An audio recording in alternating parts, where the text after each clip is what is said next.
What's going on, motherfuckers? Welcome to the Crocs and Hot Pockets podcast. My name is Naaackers, and today is Sunday, May 10th, 2020, and this is episode number 119. Our guest tonight is a maybe Twitch streamer, maybe YouTuber, I don't know, but I'm going to find out in this podcast. He's a fellow content creator and also has his own podcast, the Stream Key podcast. And Sadomi, welcome.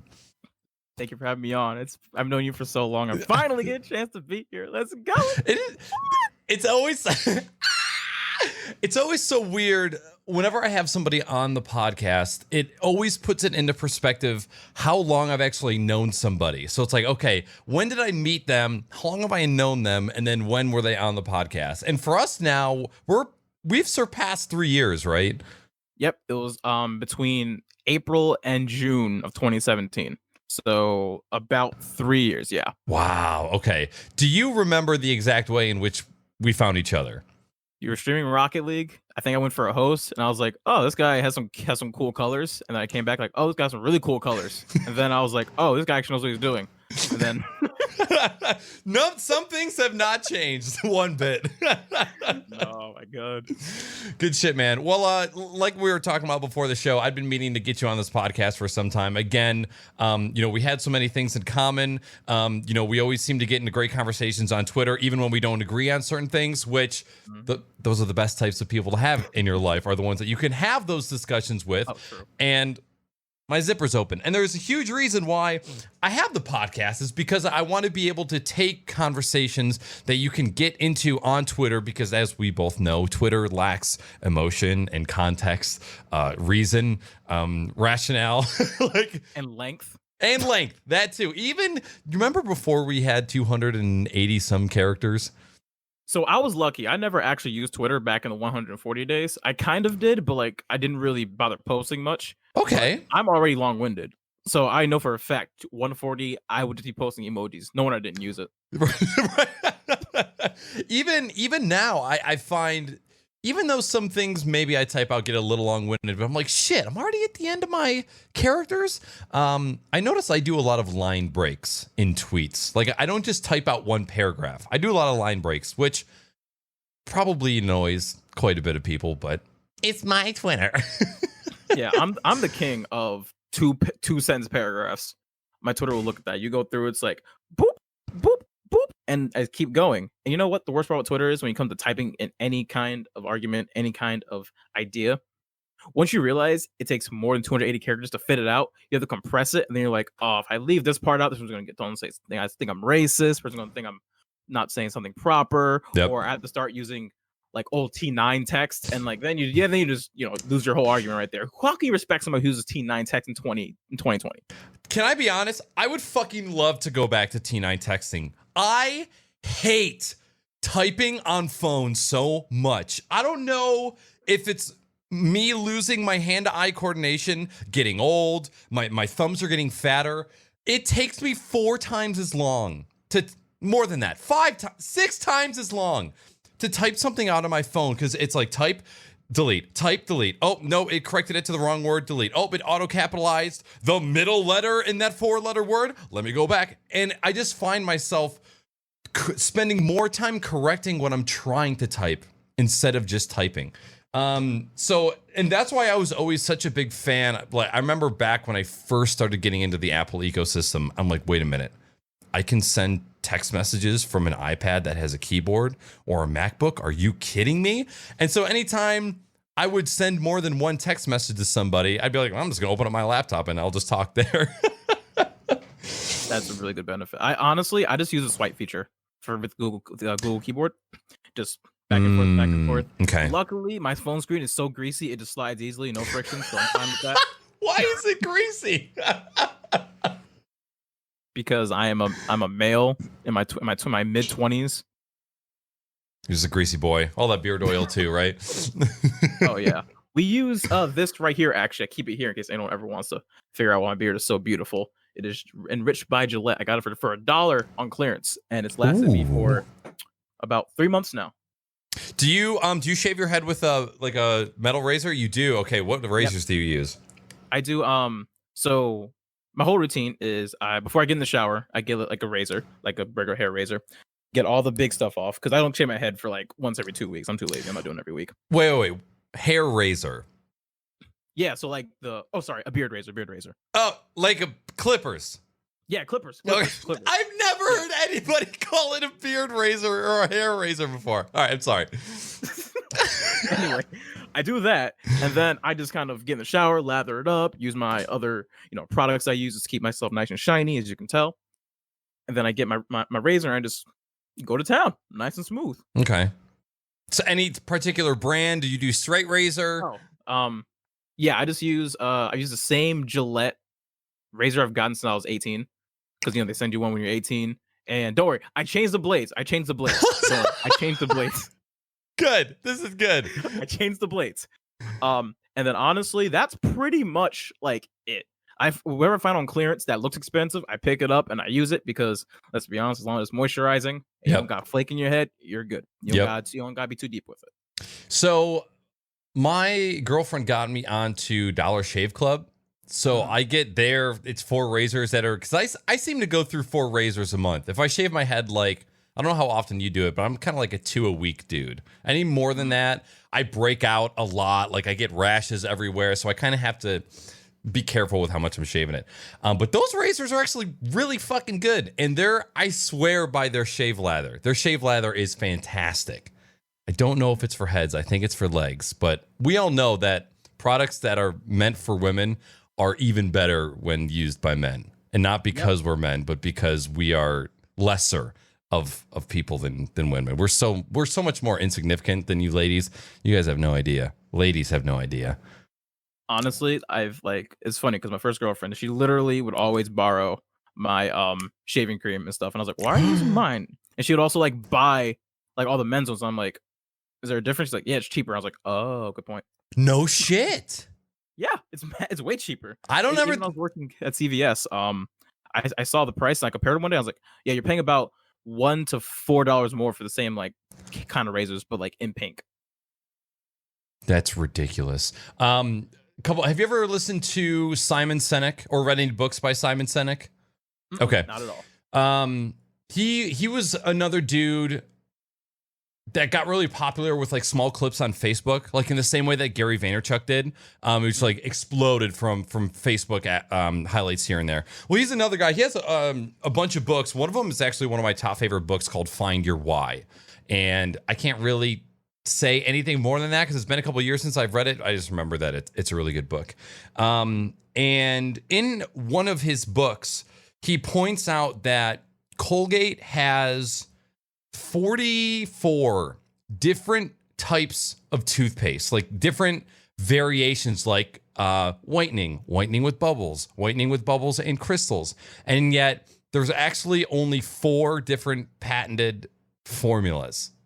So 60 or 40 plus tubes of toothpaste that all do the same fucking thing. So what does that tell you about the marketing team and how they're able to market it to get you to just buy it over and over and like, oh, there's a new one, there's new crystals, there's new balls, there's new gels. And then you find out that the crystals give you cancer and then the balls clog up your intestines. Bad news. Remember how popular that soap with the beads was for like the longest time? Oh yeah.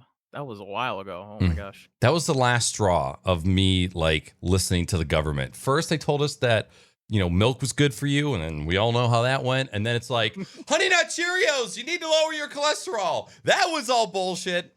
God, we just can't win with this shit, man. When it comes to nutrition, that's like the one thing I've spent so much time doing self-research on. Because you'd be surprised how many people don't understand the basics part of it. Simple. Calories in, calories out, widespread diet, or if not, at least keep it like drink as little sugar as possible. Because I mean, if you're in America, you're drinking like you're eating 50 grams of sugar a day. Yeah, everything has sugar in it. So you can't avoid that. But it's just so amazing too, and just the amount of overeating people do is ridiculous. Yeah, that was one of the first lessons that I learned when I started intermittent fasting was, oh my God, I function better when I eat 2/3 of what I normally eat in a day. What the fuck is all that about? And when my parents, the lovely boomers that they are, when they first heard that I was starving myself, they were like, Nicholas, breakfast is the most important meal of the day. You need to have protein, eggs as soon as you wake up. That's the only way you're going to make it till 10 a.m. I'm like, actually, no. It actually turns out it's the opposite. And just in the way that brainwashed people don't understand that they're brainwashed, my parents didn't really understand the concept of conditioning, where you've been doing something for so long that your body is now relying on something that you're not even cognizant of. And that was kind of like another like holy shit moment for me when I first got into that. So let me ask you a question. This is going to be a very like deep question starting off, but how aware are you of your own conditioning, and do you accept it or do you try to fight it? I have only just started to become aware of the things that I do. And that was when I started meditating. When I started taking a point out of my day to think about the things that were troubling or the things that caused me harm, like just like, negative vibes or negative aspects of life throughout the day. And instead of thinking it in like I did this and then that person did that, and only focusing on why or what that person did, and focusing on why that person did what they did into reaction to the thing that you did. So when you start looking inward and you really start hyper focusing on just little things that you do, why do you say the things that you do? Why do you do the dishes the way that you do? Why do you respond to certain stupid fucking things that your coworkers do? Things get really, really interesting. So in terms of fasting and food and conditioning, I had gotten to the point where I was waking up and the first thing that I was always thinking about was, what can I eat? And I think a part of that comes from, I just spent $300 at the grocery store. I have $300 worth of food that I wanted and I bought. Why wouldn't I just want to wake up and immediately start gorging? That was kind of a huge wake up call. And the one that was most recent for me was, so I recently quit vaping. And it was actually thank you. It was the COVID that completely scared me shitless because of just respiratory stuff. And whenever I was gaming, it would be, some sort of drink over here, whether it was water, juice, alcohol, and then the vape usually sat like somewhere over here. And it's gameplay, die. Ah, shit. Grab the vape, take a hit, put it back, keep doing your thing. And then once I quit, I realized that I was dying in game, and then I would just start looking around. What the fuck am I looking around? What am I looking for? I have no idea what I'm even reaching for. And then I go, oh. It's the nicotine and the conditioning that I brought upon myself. Yep, I had the exact same situation, except for me, it was work. So I used to work at CVS, and I hated it there a lot. And my routine every night, even though I was at work or not at work, I would come home, sit down, eat dinner, or make food for me and my partner at the time. When she's done, ready to go to bed, go into my room, get my PC on, get my games loaded up, figure out what I'm doing for the night, get everything I was going to do for the night, get my pot, roll it up, take a smoke, come down, and boom.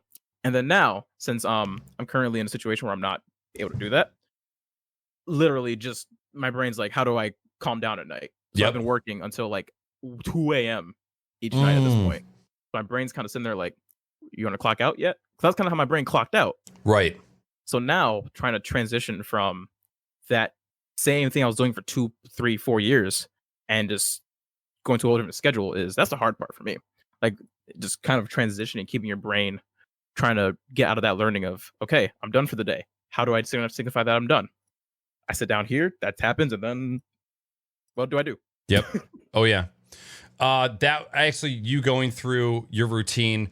I had started a new job a year and a half, even longer than that ago, and the job was really exhausting, and it still is exhausting. And I would come home, I would immediately start cooking, and then we would take the food to the living room, and we would eat while we were watching something.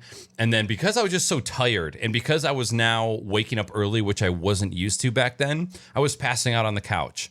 And then it was like 2 days a week I was passing out. And then it was 3 days. And then it was like every single day, just like I would want to eat and then smoke, it was eat and then take a nap. So now I'm still kind of fighting that conditioning to this day. But now after I eat, I have to like eat and then immediately stand up and go do something else. Because the second that I scoot back in the couch and lean my head back, I'm done. No matter how much energy I had before eating, it's just, there's just nothing I can do about it. Yeah, the human brain is, once you really start learning about it, and also that's the crazy thing too. Do you know how crazy we are as living creatures? We analyze ourselves like at a molecular and pretty much communal way too. Like there are people who dedicate their entire lives to learning about their own brain. Mm-hmm. Think about a plant doing that. A plant dedicates its entire life to learning how it works. Right. You would think I was like, high off my ass. No, humans do that, and that's how advanced we are. And every time I think about how advanced we are, it scares the shit out of me. Right. Yeah. Also, we're so advanced, yet we choose to drive like metal boxes that weigh literally a ton on highways going 90 miles an hour. And that's how you know humans have have really bad long-term decision making. Yes, I cannot wait for the day where our driving rights are yanked from us and it is illegal for humans to drive.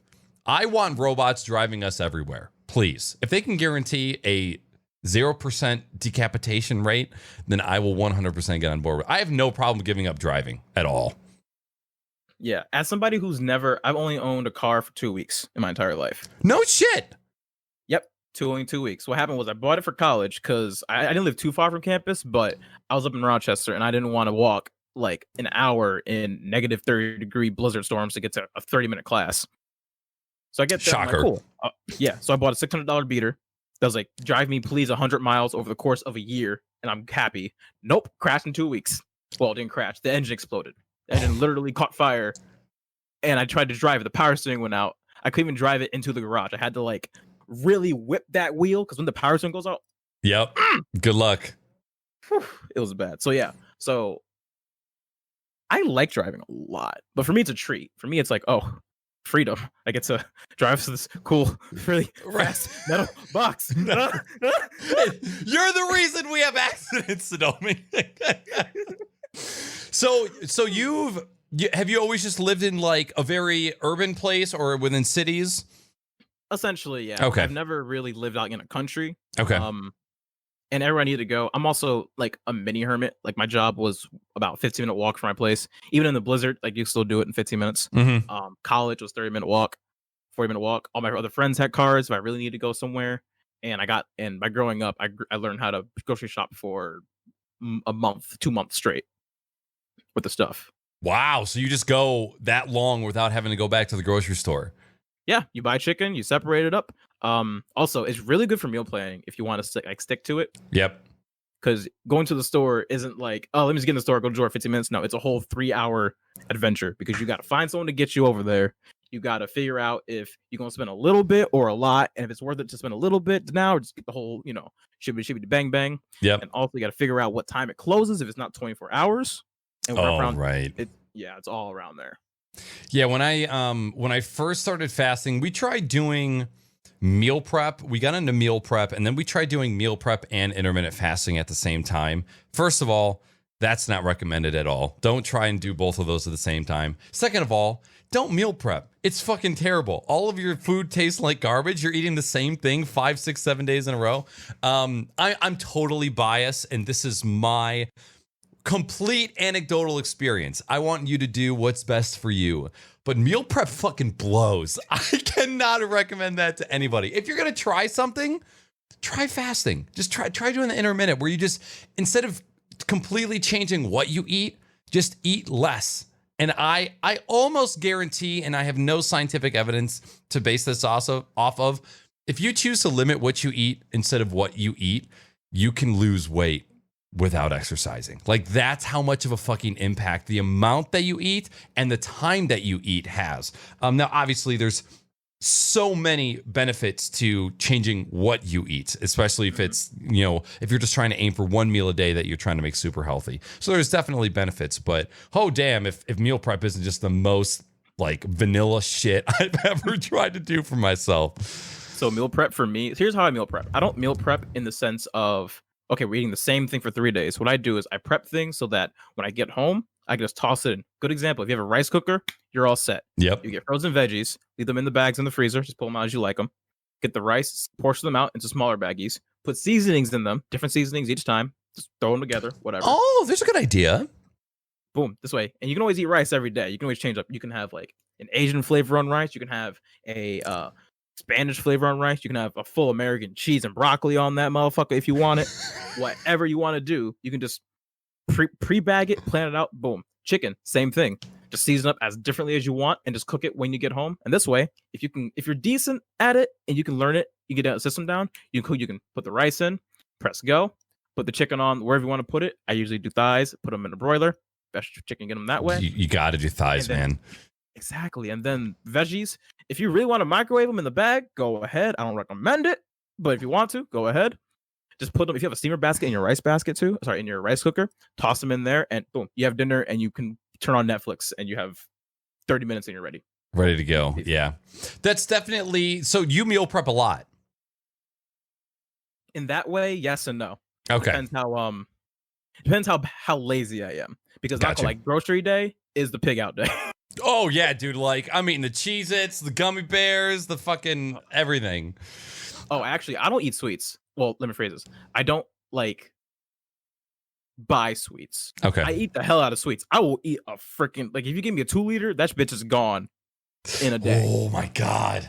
So I don't buy soda. Or at least, like, I don't buy soda. I don't buy candy. I'm just like, if it's in the house, I'm gonna eat it. So I'm not gonna eat it. Simple as that. And that's honestly worked. It's really surprising how much, if things are not accessible to you, you just won't do them. Yep, 100%. So we go to the grocery store and we will usually every 2 weeks, me and my girlfriend get 3 12 packs of LaCroix, and they usually don't last those 2 weeks. Just because we're trying not to drink soda. And what we do is we have a liquor store that we walk to. So every time we go in, we never grab a cart or a basket. We grab however many, like we call them tasty drinks, like any pop, any pop, not soda, excuse me, juices, Arnold Palmer's, and we just grab what we can grab, and then we check out, and that'll usually last us like a week. Because I know that sugar is bad, and I know that our culture eats way too much of it. But there's some drinks that I just really, really love. And if you space them out enough, it won't be so bad. But even like, all right, so just for example, Arnold Palmer. This one's actually not bad. This one's only like 36 grams of sugar. Not compared to some of the other ones of these big cans that are 50, 60 grams of sugar. Or serving size? Because so Arizona's are crazy. Right. This is 12 grams for 3 servings, or 12 grams for 1 serving. So 36 grams. Oh, yeah. Okay. Really? That's the light one?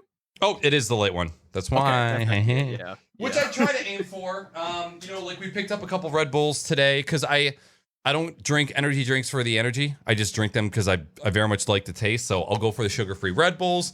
And I know that they're still not good, but what fun is life if you're just 100% healthy about absolutely everything? Like, oh yeah, exactly. Like I say all the time, there's a reason why grocery store I always get a full pizza every time I go. Full pizza, or it's like really a lot of sushi. It's whatever I want. And guess what? If you on your grave, if you die tomorrow, you'll be mad you didn't have that drink. Mm-hmm. But if you die 5 years from now from like a heart disease, you're gonna be mad. Yeah. So you gotta balance it out. You gotta space it out. Like you got things to consider when you're doing so. All right. So what I was supposed to do was at the beginning of this podcast, I was going to have you kind of broadcast yourself, and I was going to have you introduce yourself and what you do online. So we can do that now. So Sadomi, who the fuck are you? What the fuck do you do? And why the fuck are you here? Alrighty, everybody. My name is Sadomi. I am your homie. And guess what? The best part about what I do on Twitch is if you're like me, you have the attention span of an absolute goldfish. I'm surprised I still am sitting here without fiddling my thumbs with anything. So what I do on my streams is I run productivity streams. So we use the Pomodoro method, and I essentially sit down. We set a 30-minute timer. We work together. It could be whatever you want to do. Some people clean. Some people do programming. Some people do essays. Some people study. I do stream background stuff. Whatever I want to do for the day, get it done. Then we take a 5-minute break, and then we do it all over again. Repeat that 5 times, and that's a whole Pomodoro stream right there. Yeah, that's Probably 3 hours with little breaks here and there in between. Yep. Yeah. 2 hours and 30 minutes of working and about 25 minutes of break time. So about 3 hours. Yeah. Okay. So recently on Twitter, I saw somebody talking about this said method about working on something. I think the timer that they had used was 24 or 26 minutes or something like that. Is there a set minute time? So the best way to go about it is it's a guideline for anybody. Okay. The way I like doing it best is 30 minutes because I use the first 5 minutes to just kind of fuck around. And then after that, the 25 minutes starts. And then by then I'm deep into it. And by the time the 5th minute comes around on the back end, my focus is like going away and it's slowly going down. I'm looking at the clock, like how much time left.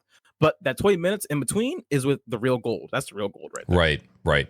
So I remember coming across somebody on Twitter talking about it. And then probably like a week later, a couple days ago, I think I saw your tweet, Pomodoro. Mm-hmm. Okay. I saw you talking about that. And then I totally didn't realize that you were the person on Twitter that had said both things. And not until just now did I realize that you were both the same person. So I actually gave that a shot randomly because I don't think that I have ADHD, but I definitely do have a problem with distractions. Just sitting here trying to work on something, and then like I'll click on YouTube to actually complete a task. Like I will click on YouTube so that I can go to the creator studio so I can look at what tags I use on the last video. And then as soon as I click on YouTube, there's 8 shiny new videos called recommended for you that are just staring. And it's like, ooh, an episode or a quick highlight from Top Gun. I want to see the scene when somebody died. No spoilers. And and then I'll click on that, and then of course that video auto plays, and it's like a half an hour later. It's fuck! I didn't even do what I needed to do, and I've gotten distracted. And so I'm like, I should give this a shot. And I know there's apps and there's timers and there's web pages that can kind of help you like stay in line. And I gave it a shot, and I was like, I actually got something done pretty quick. And the things that I've always told myself have taken hours, I can get done in 35 minutes when I just focus on that one thing. And as somebody who has really taken a liking to overanalyzing my time and my schedule and waking up early and getting things done in the morning, the more that I wake up in the morning, the more that I realize I need more time in the morning to do the things that I want to do. And even when sometimes I'm at my PC at 4:15 a.m. and I do not leave until like 7:30, 7:45. So that's like anywhere from 3 to 4 hours of just work. And then I get done, I'm like, oh, dude, I need another 2 hours. I need more fucking time. I can't even express how important and how valuable those 3 to 4 hours of uninterrupted productivity with a couple YouTube scrolls and a couple Twitter videos. Like everybody who's listening to this right now, think about if you had 3 hours in a day where you could do what you wanted to do uninterrupted. Like there is literally no chance of any interruption. And that is what I've been able to give myself every single morning. And I fucking talk about it so much, and I probably sound like a misled prophet, but it has changed the game for me. I found time. Everybody always says, I just wish I had more hours in a day, man. There's just not enough hours. Those hours exist, and they're in the morning before anybody else fucking gets out of bed. Yep. There's a reason why you see a lot of people, a lot of like motivational speakers, a lot of successful people say, wake up in the morning, make your bed first thing in the morning, and go do it. Mm-hmm. At my most productive, I wake up at 8. That's not early for people, but usually I stay up late too. So I wake up at 8, bed's made, do any physical exercise I feel like doing that day. Do whatever else I do in the morning, like, shower, brush teeth, yada. Done that by 9, sit down, do all my work, and then by like 3 o'clock, I get a lot done. And by then, my brain's already fried. So afternoon, I can do whatever I really want to do. Hey, at least you're honest about it. That's all I want. A little honesty. Let's be honest too. How many people? Okay, I'm gonna call a lot of people who are super productive, even though somebody who does preach productivity. But sometimes the human brain is not meant to work as fast as it does especially with all this technology. The fact that you said, you look at YouTube binges, Mm-hmm. literally, if you show me anything in this room, my brain has to process that. And with so many things, especially as like streamers, people who do like content, there's so many things we have to look at, so many things we have to think about. Our brains are just exploding with information and knowledge. And the fact that we can even sit down for 30 minutes and not just be overwhelmed with everything is just an amazing thing in and of itself. Yep. And you, again, with trying to analyze your own conditioning and the routines that you have kind of subconsciously set into your life, you go, oh my God, I get distracted a lot. I go off and I look at things that I'm not even looking for. The amount of times, and I've really, really noticed this lately, where if I'm kind of bored, I'll open YouTube, I'll watch some videos, and then I'll close it. And then I'll go to Twitter and I'll scroll. And then I'll close Twitter and I'll reopen YouTube, hoping that there's 8 new recommended videos that are there to watch. And I'll just do that over and over. And then after like an hour, I say to myself, what are you doing? What did you just do for the past hour? And as of recently, I've been trying to like get down on myself for that. Like, you need to recognize when you're doing that so that you cannot do it again. But it's just a process of recognizing that over and over and over again, and then trying to get better at it. So I have a theory about that. So I've learned that not to judge yourself or not punish yourself. Mm-hmm. Instead, think of yourself as a neutral. Pretend you're your own manager, and your only goal is to make yourself as efficient as possible. Okay. So you're not going to get mad at yourself, because it's not going to work. If you get mad at yourself, you're going to give yourself anxiety. You're going to be like, oh crap, why am I doing this? Instead, just be honest with yourself and be like, okay, so I spent today playing 4 hours of Animal Crossing. Okay. So what do you do tomorrow? Okay, cool. Yeah. Just be the coach for yourself that you would love to have. Mm-hmm. And for me, that coach isn't going to really yell at me, because we have the same goals. And both realize that I am an animal. I pee, I poop, and I want a nut. I'm an animal. So whenever I get distracted by things, that is 100% like natural. In fact, it'd be creepy if I didn't get distracted. Let's be honest. And if you didn't nut, that'd be the worst thing. That'd be a travesty. Oh my God. By the way, how does your microphone get so white? Listen. It's not the microphone's that white. It's just that the contrast just makes it brighter. Gotcha. Good defense there. Good defense. So there's a little bit of a kind of like a process that happens when I invite people onto the podcast. So I reach out, I see if there's any interest. We set a date, calendar invites go out, blah, blah, blah, blah, blah. And then I send them a document that says, hey, these are all the things that you need to know. Here's a quick overview of the show. Add me on Discord. This is what I use for video. And then at the bottom, there's a link to the script. And I say script very, very loosely, because it's a very generic outline of how the show goes. And there's spaces that I can write topics that I'm interested in talking about, or Sadomi can write some things that he wants to talk about.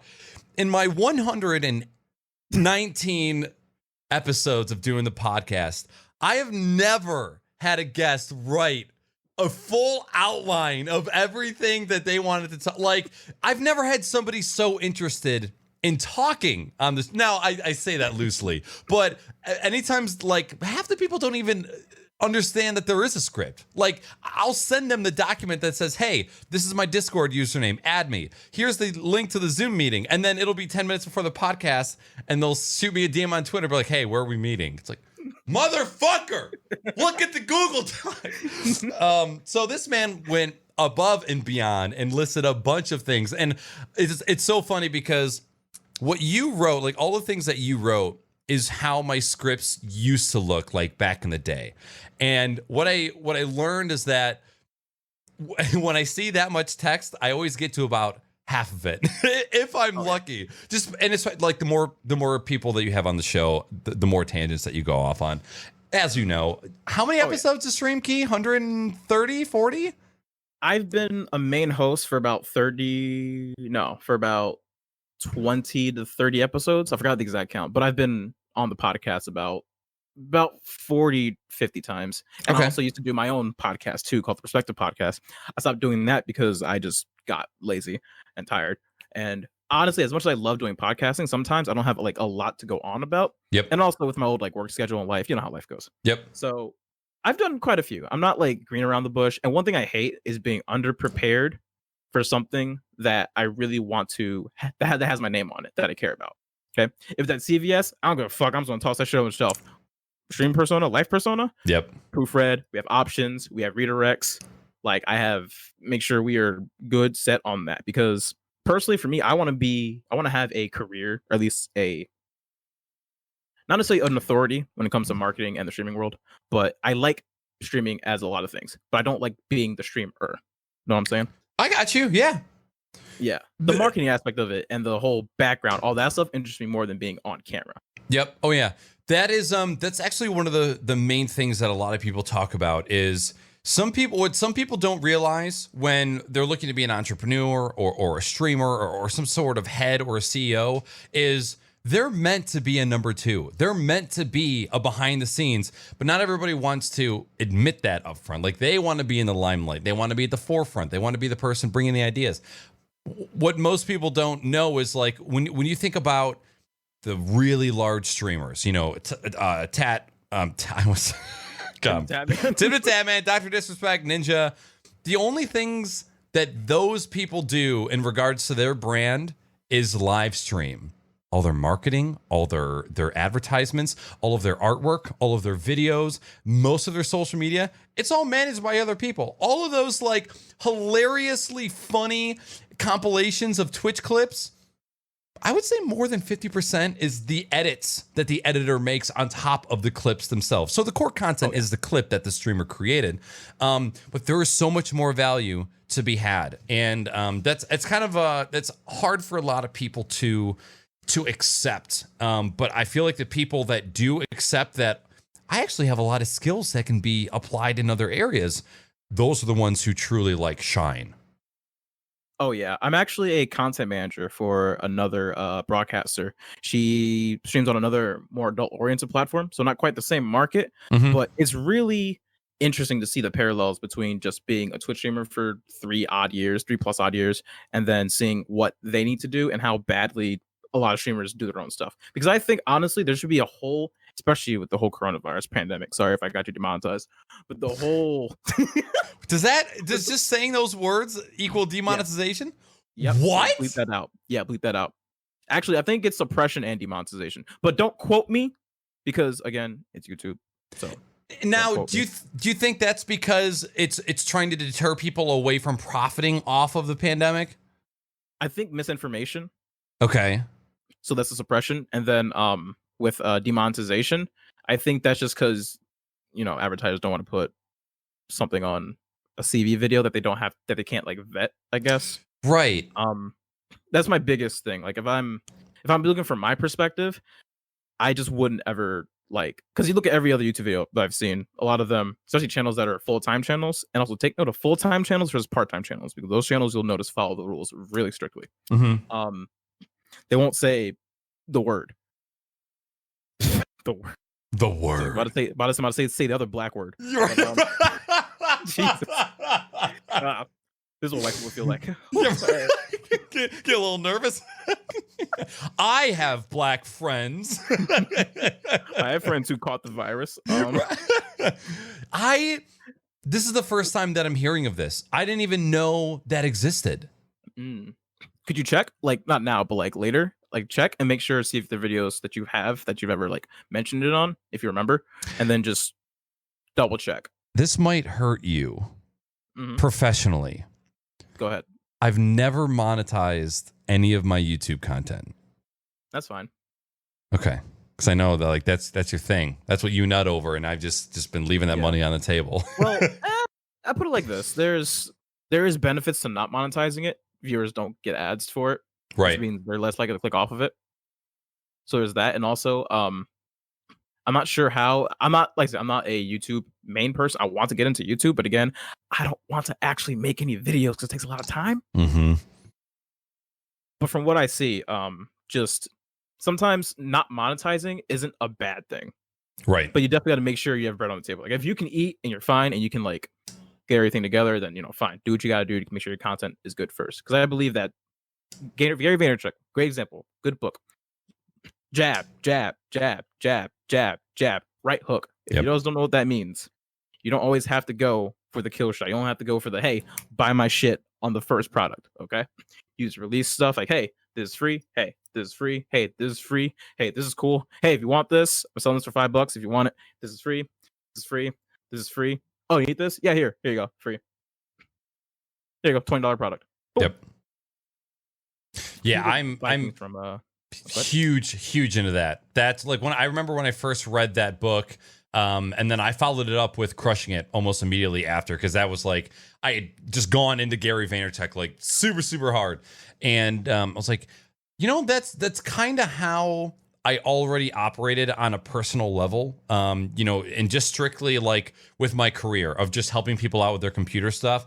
The things that my colleagues were charging $70, $80, $90 an hour to do for neighbors and family members and people who just needed computer work, I was just doing for like a 6-pack of beer. I'm like, hey, if you just have a 6-pack of beer ready at your house, I'll come over and do whatever you need me to do, and then I'll leave and I'll be fine. Nowadays, I charge $100 an hour, because if I'm working on the weekend as a 29-year-old, I'm charging your ass. My time's too valuable. But yeah, that was always a super interesting concept to read for the first time. And I'll suck on Gary's dick like all day. All of his content I consume a lot of, and I try to not do too much of it, because you never want to center yourself around one. And he doesn't call himself like a coach at all. He's just kind of inspiring by nature. But you never want to center yourself around one person like that and only intake one set of ideas and morals. Because then you just kind of get skewed after a certain amount of time. So I try to do it like bits and pieces. Like I'll listen to only his podcast for like a month straight, and then I'll jump over into somebody else and try consuming some other content. So I think it's extremely important to kind of bounce around if you're into ingesting that sort of content. Oh yeah, for sure. I've also learned that sometimes you get bored of certain kinds of content. Yep. Like, and it's easy, but sometimes you can game yourself, and this is one thing I really love about myself. I realized that I want to get into self-improvement, but I know for a fact that I get bored of things at 3 months. So my brain was like, listen, if I just go hard on self-improvement for 3 months, just leave it when I get bored. Well, guess what? I'll be self-improved because I haven't done it for 3 months. There you go. You're bored of it, and that will be good. 3 months of a head start. And the we were talking about this a little bit earlier in the episode with nutrition. Getting into the self-help world is way worse than getting into nutrition, because the amount of fluff, misinformation, just like misguidance, there's so much of it, and you don't know what is true and what is false, and everybody is so different with both their mind and their body. And I remember it being extremely intimidating when I first started considering the fact that I was battling depression or anxiety, and I started kind of looking around and see what I could do for myself. And yeah, it sucked. It sucked in the beginning because I didn't really know where to look, and it was extremely overwhelming for me. Yeah, I've been down kind of that road too, of just not knowing what to look for. And when it comes to self-help, sometimes, I hate saying it, you need to have someone else kind of give you a snap, and it's not the person you think it's going to be. Mm-hmm. Like for me, I have a motivator right now that I would never have guessed was the exact motivator of why I work so hard. And the reason why I work so hard is so I can become a person on my own, so I can become the person that I want to be. And being that, no amount of self-help books would have told me that. No amount of watching Tony Robinson, watching Devin Nash, watching whoever would have told me any of that. And sometimes you got to get your shit kicked in your mouth. Right. You got to fall down. You got to bust your lip and be like, fuck, I don't have a lip anymore. And then you have to go talk to some pretty girl and hope you got enough game with the busted up lip to still bag her. So if you don't have that game, wait, bagger? You're mad at yourself. Yeah, bagger, you know? Bodies, bro. That might not be the best word to use. Just go to the bar and bag the one you want, and then you leave. You just brought up two very, very good points. And the first one was a quote from the book The Miracle Morning, which is the book that turned me on to waking up early instead of, waking up later. You need to spend time every single day working on yourself and improving yourself so that you can become the person that you want to be. Like, you have to spend that time working on yourself if you want to see certain success in your life. So that was the first point. And the second point was, and I kind of went over this in my I'm coming back to streaming video, was everybody has to hit their own version of rock bottom in order to help themselves. Like, nobody, the amount of self-help books, the motivational speeches, the podcasts, the movies, they can inspire you and motivate you temporarily all day. But unless you have hit that point for yourself where you say, I'm about to make such radical change in my life just so I can get back to feeling like a normal fucking person again. Like, you have to experience that for yourself. And you don't want to tell people that, like, oh, you think you feel bad right now? It's not going to happen until it gets twice as bad. Just wait. But I felt like that was the reality for me.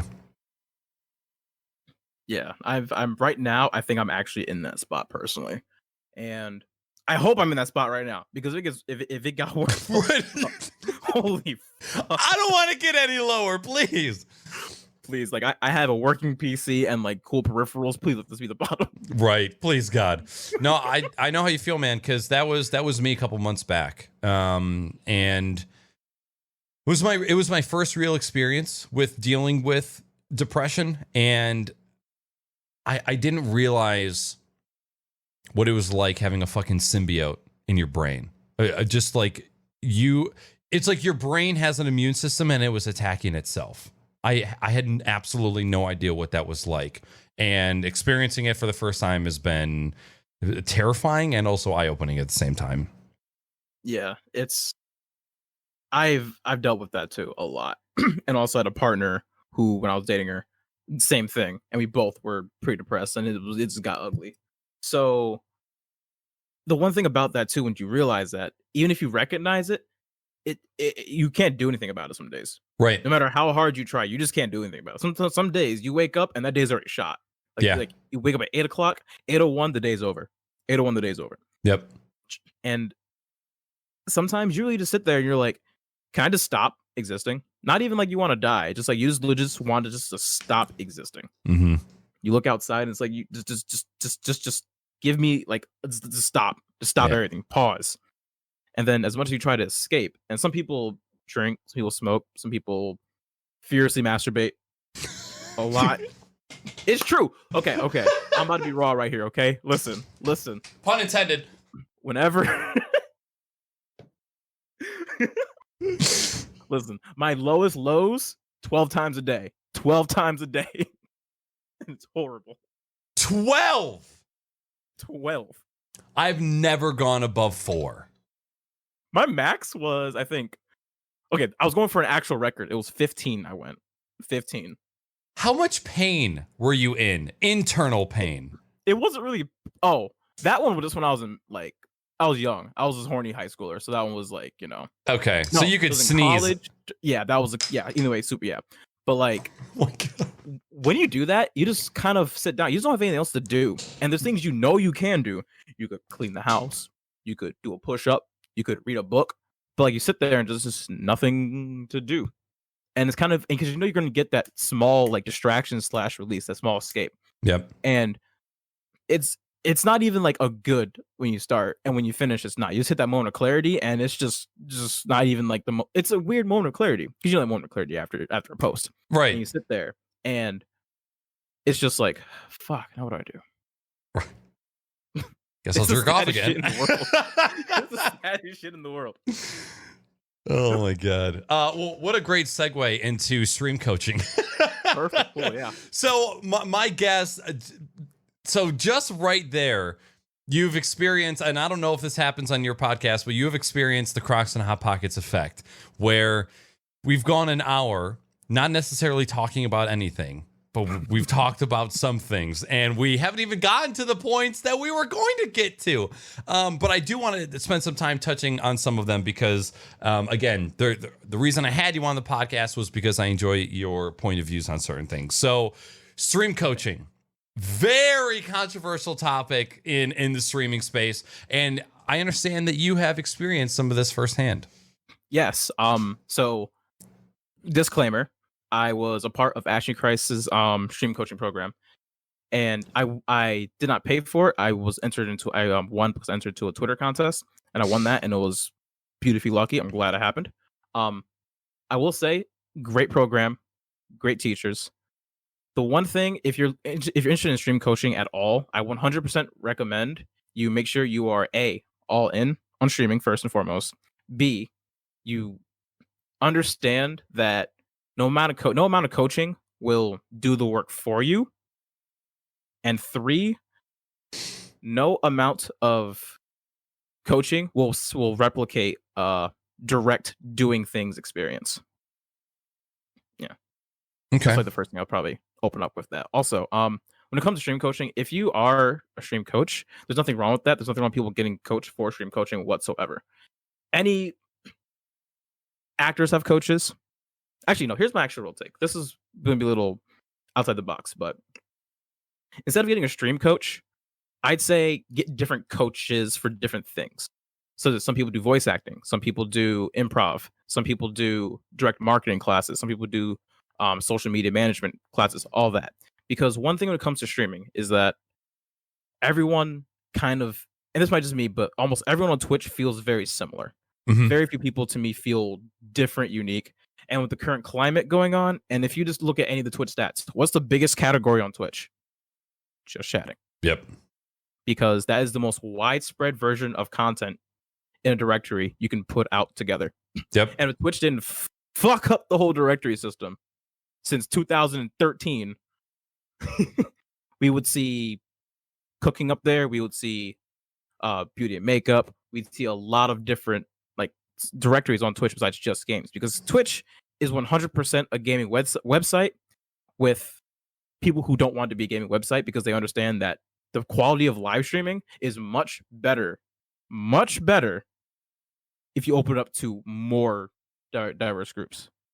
I'm really surprised that they have not. It has to be that it's impossible to scale. But back in the day, Twitch used to enforce whether or not you were playing games or just chatting. You know, like if you weren't playing games for a certain amount of time, you were getting dinged. Or if you were in the wrong category, you were getting dinged.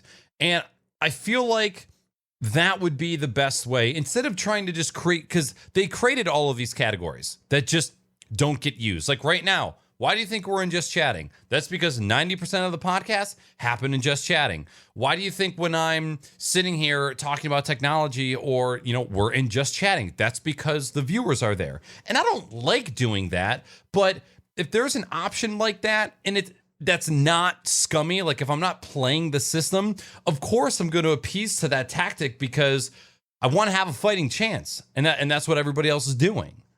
Exactly. No, if you look, the reason why Twitch is so garbage at that, they will not just take away viewer count from people whatsoever. Mm-hmm. Viewer count is one single-handedly the most sorry, when I say viewer count, I mean the fact that everything is sorted by viewer count. Right. Okay. Which creates a snowball effect and creates a smothering effect as well. Mm-hmm. You can have the best stream in the world. If no one knows it exists, if it's at the bottom of the directory of just chatting, actually, if it's in the middle is the worst. The bottom, at least you might get a few, like 2 or 3 new eyes. Right. Some people do scroll from 0. But if you're like at 2, 3 with your, no offense, like, you know, regulars or anything, like, you know, your squad, the homies. But if you're in that little like danger zone, like no one's seeing you. It's so impossible to find one person. So whenever Twitch decides to really focus on attracting an audience that does not care about viewer count, but cares about direct, pure content, or at least sorts by a way where you can look for what you want, like a tag system that actually fucking works. A tag system that means something. Like, for instance, what tags do people have on their streams? I wouldn't even know, because I don't think anyone checks except for closed captions. That's probably the only one I think people check for. I check for that. Have not applied a tag to a live stream in probably well over a year. Yeah, there's no point. There's no point. And it's crazy because that feels like, and maybe this is because I am always looking for a certain type of content. Like I'm so particular with what I watch. There's a very rare occasion where I boot up twitch.tv and I search for Skyrim blind playthrough with mods and tag all that shit. Like, that doesn't happen because that's not in the way that I search content. The way I find content is one of my homeboys retweets a funny clip from somebody that they saw on Twitter, and I go, holy shit, they're funny, they have a great face, click on follow, and you build off of that. We were talking about this the last group show that I had. We're talking about stream teams and how one of the biggest issues with stream teams is that most of the people who aren't partners just gravitate towards the people who are partners. I always wonder what a stream team would be like if, when you're going to host somebody from your team, if you couldn't tell that they weren't partners, or you couldn't tell if they were partners and it didn't show their view count. Like, who would you be inclined to send your host to on your team if neither of those things existed? And I guarantee it would change how people act. The entire psychology behind Twitch is based on who has the most viewers. Yep. The entire psychology. When you go in your files list, who's at the top? People with the most viewers. Yep. Because you inherently, and everyone does this, inherently, if you see someone with a low viewer count, you inherently assume they are not a good streamer for some reason, shape, or form. Right. It has nothing. That is conditioning. Like, we cannot stop that. That is just naturally how it is. Because, granted, there are some 1,000 viewer streamers who are great. There's some 1,000 viewer streamers who are dog shit. There are some 5 viewer streams that are 5 viewer streams. You know exactly what I mean by that. Yep. There are some 5 viewer streams that you're like, why are you not partnered? Why are you not top of my feed? Mm-hmm. Because Twitch instills this mindset: if you have more viewers, you're more valuable. Which also, I'm pretty sure this has something to do with how Twitch makes their money too, from advertisers, not just from the public too. But generally, if you have more viewers, you're more attractive to advertisers, and you don't want to show a 5-viewer stream up front to someone who's just browsing Twitch for the first time if you're an advertiser. Right. Like, if I go into a platform and I only see 100 people, like, counting total on the front page versus 100,000 people, my eyes like, I want to go to the 100,000 place, because I can't convert 30. I can convert the exact same audience over here with the same amount of people and possibly more. Yep. So why would I want to go to the smaller? Like, that doesn't make sense unless they're extremely fucking niche. And Twitch is gamer niche, which, if we're all in the same niche, everyone here is a gamer. Right. Very few people on Twitch do not play games. I'd say like maybe 10%, not even 10%. Like, what would you say? Like 5%, 2%? I would say probably in between 5 and 10. And even the people talking about the just chatting category, people who just do just chatting all of the time, they probably started out in games, and then when they realize, oh shit, I can just sit here and watch Gordon Ramsay videos all day, I'll just do that instead. Yeah. Which, let's be honest, let's not hate the player, let's hate the game. Right. Yeah. I mean, you gotta, dude, I got fucking copyright strike because I watched some tornado omelet video on YouTube the other day. Oh. I was so fucking pissed. Like, all of the copyrighted content that I consumed and listened to on my stream from 2013 to 2018, 2019, not a single strike. And then I watched fucking like 15 minutes of a tornado omelet video on stream, and I get a fucking copyright strike. But what are you gonna do? What does that do for your channel then? I never actually like looked into copyright strikes on Twitch because it doesn't happen very often. So because it was my first one, they have this thing where you can go to the Copyright Academy and you can watch a video and then take a quiz. And if you answer the quiz questions correct, the copyright strike comes off of your account in like 3 or 4 months or something. But that first strike, you lose, I think, the ability to upload videos of a certain length. I don't think you can monetize videos for a certain amount of time. Like, it's pretty considered. Yeah. Oh yeah. Oh, YouTube. Oh, what you meant Twitch? I was like, oh, Twitch, I'm sorry. Yep. Twitch doesn't do shit. Okay, I'm about to say Twitch doesn't do shit. Yeah, but once I exported that VOD to YouTube and YouTube's fucking ninja of an algorithm system picked it up, it was game over. Yeah, I don't even bother. Like, if I'm ever doing anything on YouTube, I don't even bother if it's not my face on everything.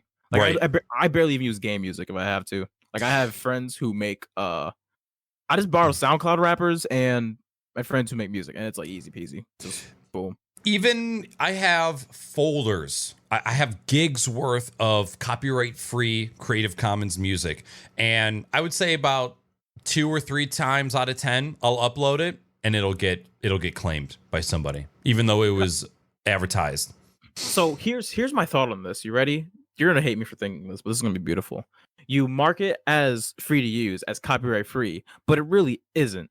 And you put it for download everywhere. People use it, and then you wait a year. You wait like a year, maybe not a year, maybe like a few months, and then bam, hit them. Rent's due, hit them.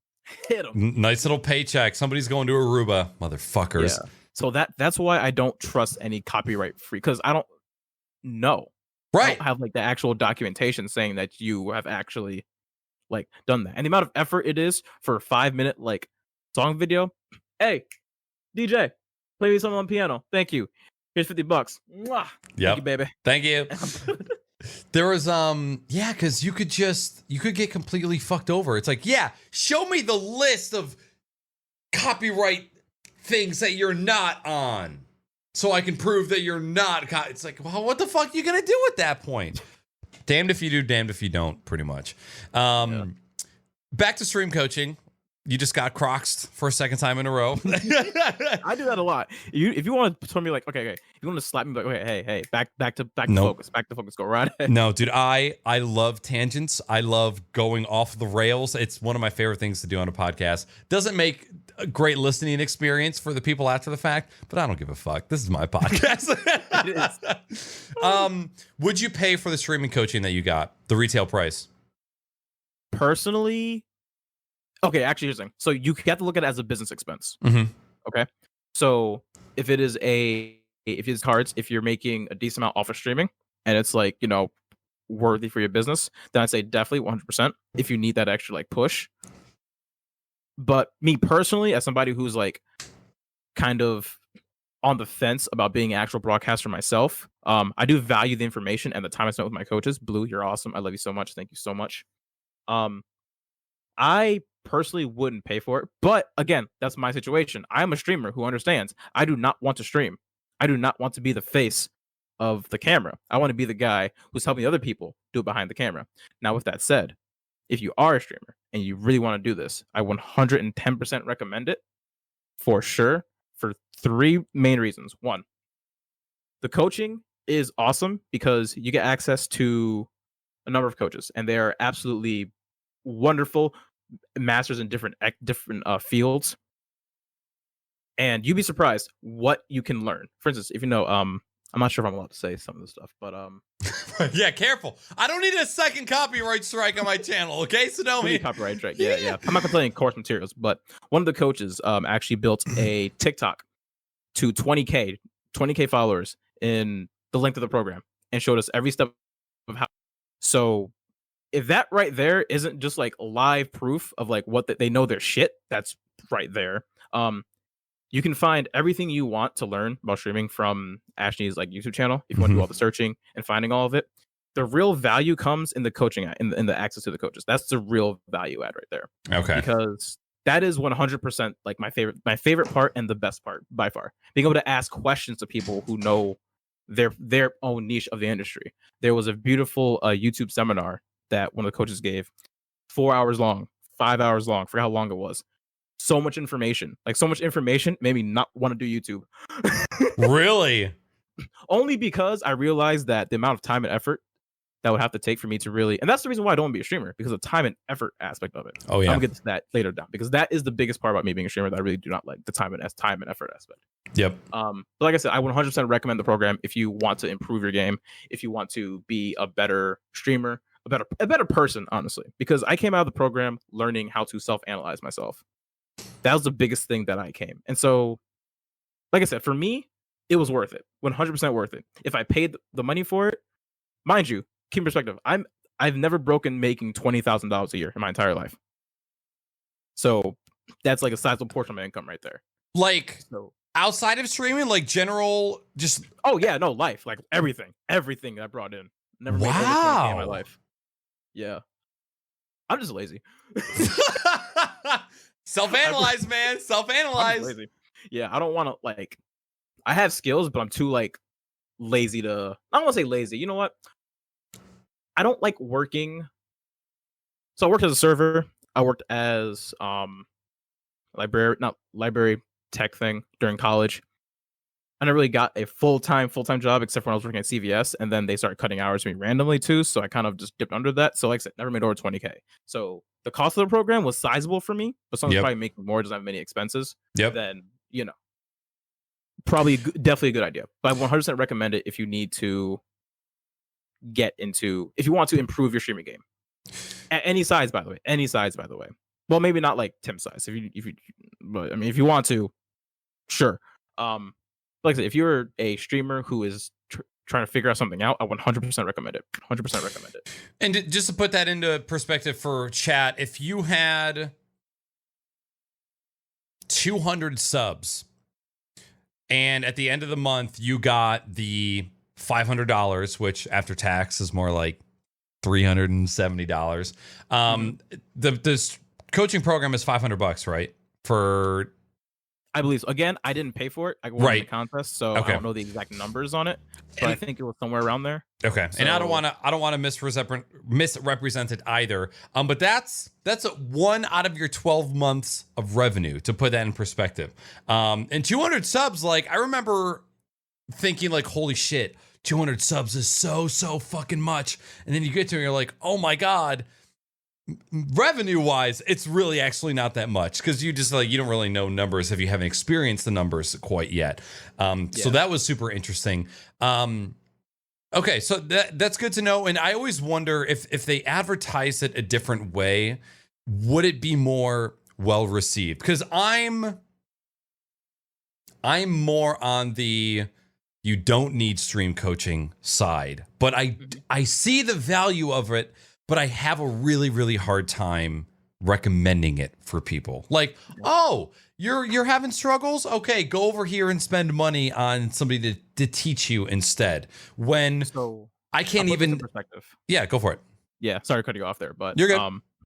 So think of it as if like you're playing basketball. Okay, let's say that you're doing okay. You're a double AU player. You got a decent job shot. You can run kind of fast. Okay, but you're missing something in your game. Like something doesn't feel like you're not feeling you have the tools to get to the next level, or you feel like you're missing something, or you feel like something's just not there. You have the opportunity to make a business decision, to take some of your income, to direct that into improving your stream, to invest that back into improving your stream and yourself as a person. Sorry, basketball reference, to improving yourself as a player. Okay. Now, do you take that for the possible improvement? Because in the end of the day, it's an investment in yourself as a creator, sure, and as a just as a streamer in general.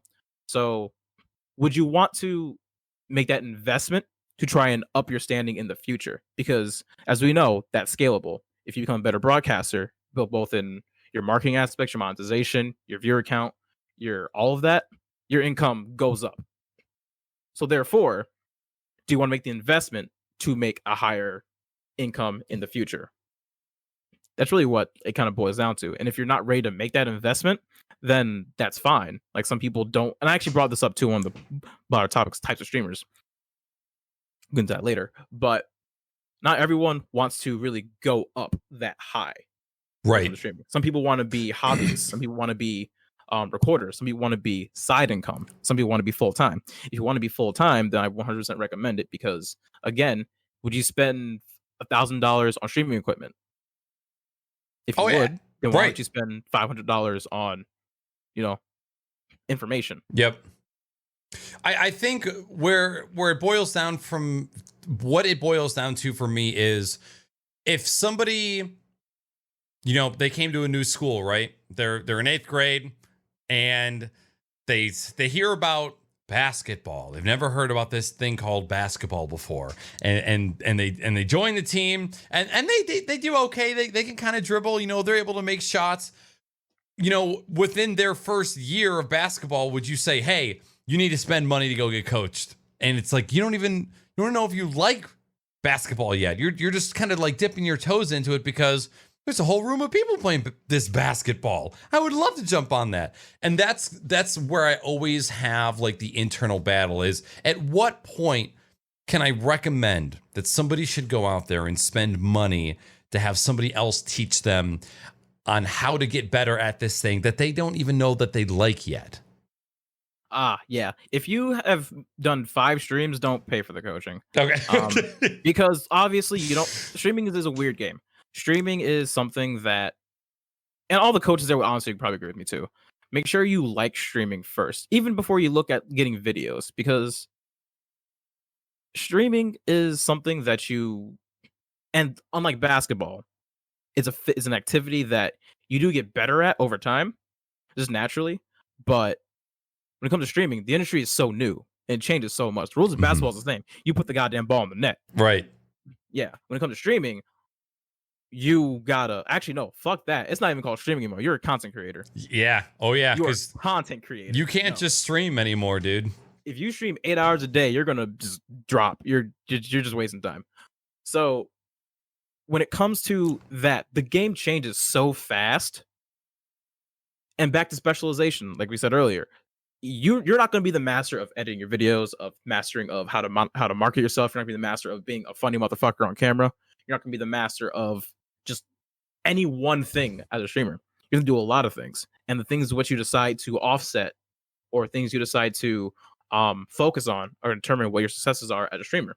And so a lot of people are going to have to make that decision of what do they want to make, to what do they want to focus on as a streamer. They want to focus on learning all that stuff on their own, or do they want to offset that point so they can, or they want to focus on investing in that part to create to be a better streamer in that way. Yep. And to your point about, talking about time and how much time it takes, for a while, I thought that I didn't enjoy the work that it took to create content outside of streaming, because whenever I thought about the time that I was spending on certain things, I was like, this could be time spent in front of a camera, actually representing myself. I always saw time creating overlays, working in OBS, editing videos, editing audio. I always saw that as a negative because I wasn't at the forefront of my content representing myself as a brand. I was just working in the back end, not really doing anything. But of course, the content moves to the forefront when it's published, when you make that Twitter post, when you make that YouTube video, when you schedule that premiere. All of those things happen later down the road. So again, in regards to investing in yourself, you have to find time to invest in your content as well, where you have to put time into offline content for that YouTube video down the road, for that blog post, for that podcast. And that was a struggle for a while. And before I started waking up early and working in the morning, I always struggled to find time to do those type of things. Like, when do I create the overlays for the podcast? When do I create the thumbnails? When do I write these descriptions? When do I edit the highlights? When do I publish the clips? And that was always a really, really hard time for me, because I always found myself not being able to find the time for it. And then I would get stressed because I wasn't finding the time. And then because I was stressed, I would get discouraged. And it's just kind of a snowball effect into a state of what am I even doing? Why am I even doing these things? And that's actually kind of another realization for me is I feel like when I get overwhelmed and stressed, it snowballs into, why do you even stream? Why do you even create content at all? You don't even know why you're doing what you're doing because you can't find the motivation. That was one of the things that fucked me up the most, because I had tricked myself into believing that I didn't like doing the things that I like this podcast. I was falling asleep in my chair like an hour before the podcast started. But as soon as I started getting to the start of the show and the cameras turn on and the lights turn on and then you jump in the call, like, this shit gives me energy. This shit wakes me up. And how can I think for a second that I don't want to do this when it so obviously just like breathes light into me? But that's mental illness for you right there. I mean, that's like the definition of it right there. Yeah, and honestly, so many people deal with that too. Like, and not to diminish anyone's, like, because everyone has their own battles, and your battles compared to anyone else's battles is moot, because you don't have the same experiences, you don't have the same frame of reference. It's like comparing chicken and a basketball, not the same reference. Like, I was gonna say like olives, but you went to like a totally different realm. Yeah, but like, it's true. Like, listen, what could be the worst event in my life could be me getting broken up with Or what could be a worst event in your life could be you losing literally your entire family in a huge, horrible fire. Like, and if you, hopefully that doesn't happen. That's a good thing. Yeah. Yeah, you disagreed with that. Like, sorry, Mom, Dad. But yeah, like I said, everyone's frame of reference is different, so you can't compare everyone's struggles. So as humans, let's all just remember that if someone's struggling, they're just struggling. Point blank. That's it. You don't need to know like, oh, they're worse, or hey, look, I'm more tired than you. Well, fuck, we're both tired. That sucks. No one wants that. How are we gonna measure how tired we are compared to each other? How do we measure dicks with depression? That should be a really like horrible shirt. Oh my god. Yeah, it's like trying to measure dick size with oxygen. Like, how many O2 is your dick, bro? Do you, on that same point, do you tell yourself, like, do you use that as an excuse, or not an excuse? Do you use it as a motivator to try to do what you need to do to get it done? Like, holy shit, I stubbed my toe. That person got their arm chopped off. I'm pretty sure I can do what I need to do in a day. Do you find that as a bad thing to do? If it works for you, it works for you. But for me, I know it does not work for me, because then I'm just like, well, damn, they got their arm shot off. Why am I being a little bitch? Why the fuck am I so shitty that I can't even? It just makes me go worse. So instead, like I said, I don't judge myself. Different frame of reference. Like for me, the worst thing that could happen right now, my entire PC just shuts off and just like everything fries. I won't have the money to get a new one, and like my home essentially is just like gone. Right. That'd be the worst thing. One of the worst things that happened to me. Worst thing that happened to probably my neighbor. Their house burns down. Which one on paper do you think is worse? Right. Doesn't matter because frame of reference. Yep. Okay, I got you. Now that makes sense. I've been on a internal battle trying to figure out how often do I implement that type of mindset into my life, because there are times where I am being a little bitch, and I do need to check myself. But like you said, if you have that frame of mind or that frame of reference at all times, and you invalidate your feelings all of the time, you're going to kind of put yourself into a worse place. So I'm glad that you said that, because I wanted to kind of get your perspective on that particular frame of mind. Yeah. Like I said, the mind is like so crazy. And I think honestly, the internet and social media, it's a blessing and a curse. We see so many, and talk to somebody for once who does not use social media or the internet as much. Mm-hmm. You will be amazed at how their brain doesn't like contextualize certain things. Like I said, again, frame of reference, worst thing that happens to me is negligent to somebody else. But when you think about their life and experiences, they don't have the same, like I have a love for my PC that I can't really like express. It is like my home. It is my sanctuary. It's my key to success. It's my sanctuary. It's my comfort place. It's my workplace. It's my relaxed place. It's everything to me. Mm-hmm. The whole setup, the whole thing. And it's so janky. It's not like it's like the best one ever, but I've worked for every single piece that I have here. It means so much to me that it's ridiculous. And having someone diminish that to me is like someone diminishing like my kid if I had a kid. Right. So again, frame of reference, someone who has a kid that they're super proud of, me telling them that they're a really dumb piece of shit that's going to do nothing in life.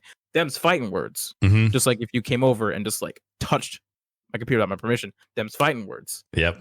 So again, like I said, I keep repeating the same thing, but frame of reference is so amazing. And when you think about other people's frame of reference too, especially in customer service, if you ever struggle in customer service, here's my first tip: smoke weed. Second tip: frame of reference. Remember how everyone's coming from. Yep. For as much as you can. Yep. They're coming in because they wanted to have a quick ass meal, and the meal's taking 40 minutes. They're gonna be late for work. Their husband might yell at them. Their boss might yell at them. They're stressed. Shit, they're not in a good mood. Do your best, but again, it's not your fault that happened. But it's just do your best. Yep. I work in tech support, so that's all I do every day is I'm going to somebody's place of work where their breadwinner is down and is no longer printing money, and they are looking to me or my team to get them back up and running so that they can continue to make money to provide for their life and their own family.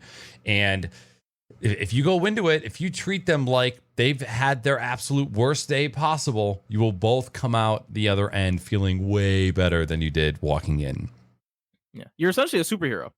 100%. People look at us like we're firefighters. It's absolutely insane. Like I turned it off and I turned it back on again, and you're treating me like I just pulled your 1-year-old out of a burning building. I mean, it makes you feel great, but it's crazy because like what is insanely significant for them is beyond insignificant for me. Like I'm just doing things that I do every single day.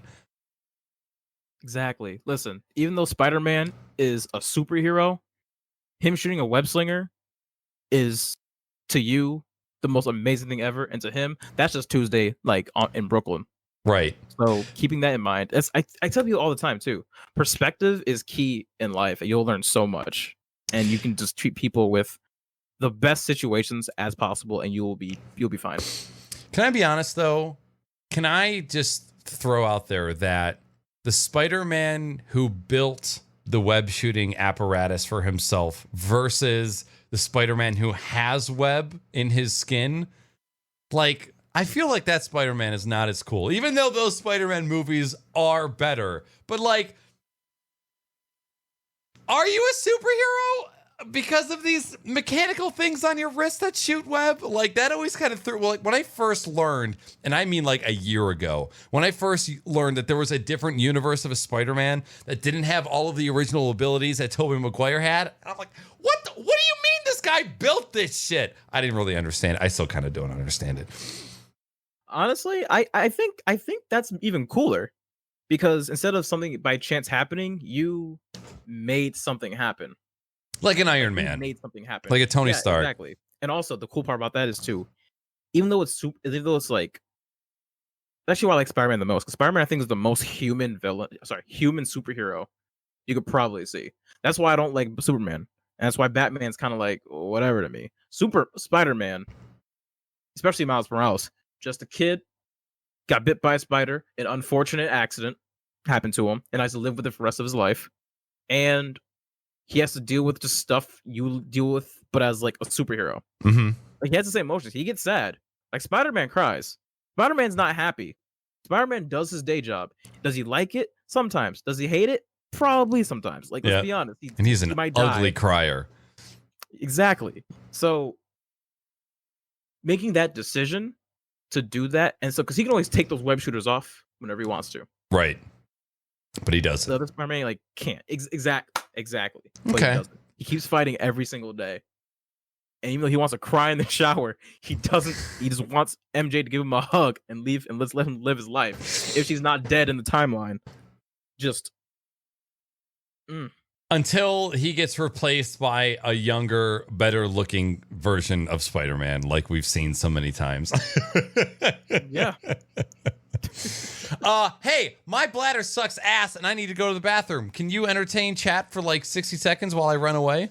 60. I can entertain chat for 90. Oh shit, Wash man. your hands too. Remember, you said 60 seconds. That's not washing your hands. You better be 120. Dude, I'm able to pee while I wash my hands at the same time. Pee on your hands. Alrighty. So I am now the host of the Crocs and Hot Pocket podcast. So Naaackers going to come back and he's going to listen to this. So I'm going to list off every single bit of my favorite candies. Not really. If anyone's in chat right now, if you want to go ask me any questions or ask me anything in personal, let me know. But if you don't, that's okay. I'm used to kind of sitting here talking to myself, because my imaginary friend Pedro, okay, he's over to the left. He's a very beautiful man, and actually, I wonder if he's gonna wash his hands or not. Okay, I bet you $10 he's gonna wash his hands. He's going to wash his hands. I bet you he is. If he doesn't, I'd slap him. Not really, but you know, it is what it is. Anyway, so Nick, when you edit this, do me a favor. Twitter video and tag me in it. And just tag me and say, Harry. What's my favorite religion? My favorite religion is, honestly, I think I don't really have one. Honestly, I don't really have one. Yeah, I'm extremely agnostic. I have my gripes about certain religions, but that's like my own personal thing, and it is what it is. But I've met people who practice like Hinduism, who practice Christianity, Baptist Christianity, a lot of different religions, And quite frankly, honestly, every religion has its, hey, what's up? How you doing? Hey, you wash his hands. Yeah. Um, settle a debate for me, for my community, real quick. Okay. Mhm. Graphics card has fans. Mm-hmm. And do you Intake understand? and outtake, right? I saw your Yeah, Twitter. Right? yeah. So I you know how like there are push fans and there are pull fans in regards to PC cooling. Do GPU fans push air or are they in a pull air configuration? I don't know. I don't even know. Okay. I'm actually surprisingly very for a gamer and streamer. I'm surprisingly extremely lack a lot of knowledge in PC parts. Okay. Not that I haven't tried. It's just again, this my first PC I ever got that was myself and not like a laptop was my what am I right now? An AMD, right, this is what I have right now. An AMD 8350, a GTX 960, and I think like 8 gigs of RAM in that sucker. So Wow. yeah, And I'm you're looking on up Windows grades. 10, right? Yep, Windows 10. All right, I was about to spank you. Oh no. You can't run anything on stuff. Right. Yeah, I'm so glad that all the software developers followed suit and just stopped supporting it so that it would force people to upgrade. It's so fucking I can't even begin to describe how unsecure Windows 7 is right now. If you're out there on Windows 7, you're in the danger zone. You're in the danger zone of the danger zone. Good God. What about XP? Oh, How bad's XP? there. Or You know XP what? still, like, off? We actually have a good portion of clients, especially ones that work in manufacturing, because they have programs that have been written by dudes that don't exist anymore, that are still the infrastructure of their business, and they can't do anything. Like they can't just find new software that controls these hundreds of thousands of dollars of machines that they've had for the past decade. So they're stuck, but you know they're air gapped. You know they're isolated, so you can't really do anything with them. But it's scary. There's plenty of people out there that still have XP. Yeah. No, I honestly. Oh, do you know what the worst thing is? I'm not sure that this is me. Have you ever installed the wrong Windows Oh yeah, absolutely. and then you didn't do it, change it back for like 3 months, and have to redo it? And you're like, fuck. Oh no, I've usually noticed it like right away, and then you have to do it all over again. But you did 32-bit instead of 64-bit, didn't you? No, worse. I did Windows Pro, and I thought I had Windows Pro, but I didn't. Oh no. Okay. So I've had the Windows background for 4 months. Oh my god. Okay, yeah. No, I have done that, but it definitely didn't last that long because usually it's the first thing people notice. They're like, why can't I change my background? Oh, whoops, sorry about that. Let me fix that for you. All right. Well, I'm letting you pick the next topic because I just jumped into stream coaching because that was the next thing that I was excited about. So what do you want to jump into next? Perfect. You know what? How about this? Let's go back down memory lane. Okay. How was streaming in 2017 for you versus 2020? Both as a macro, micro, and like for yourself. So here, just so I have a refresher, I don't have that great of a memory, but if I have something to reference, it can kind of like repopulate memories in my mind. So I went Video Archive Psycho recently, and I have downloaded every clip, every odd shot from 2013 to now. Like every clip that I think is good or funny or valuable, I've downloaded. So I have a folder on my computer that's called Twitch Clip Archive. It is categorized by year. Every clip has the date, the month, day, year, what streamer it is, the subject matter, and then a content code. I've created a series of content codes in which I label pieces of content. So I went. Channel. What?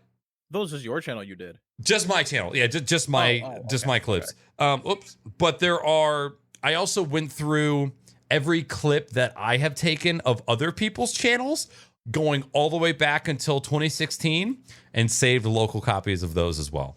I went kind of crazy. I admit it. So if I go into said folder and I'm looking at 2017,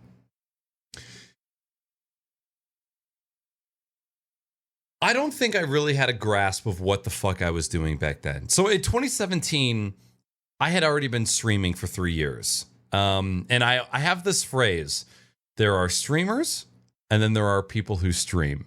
Like there's a huge difference between the two. And back then, I was a streamer. I stream on Twitch. That was that kind of person.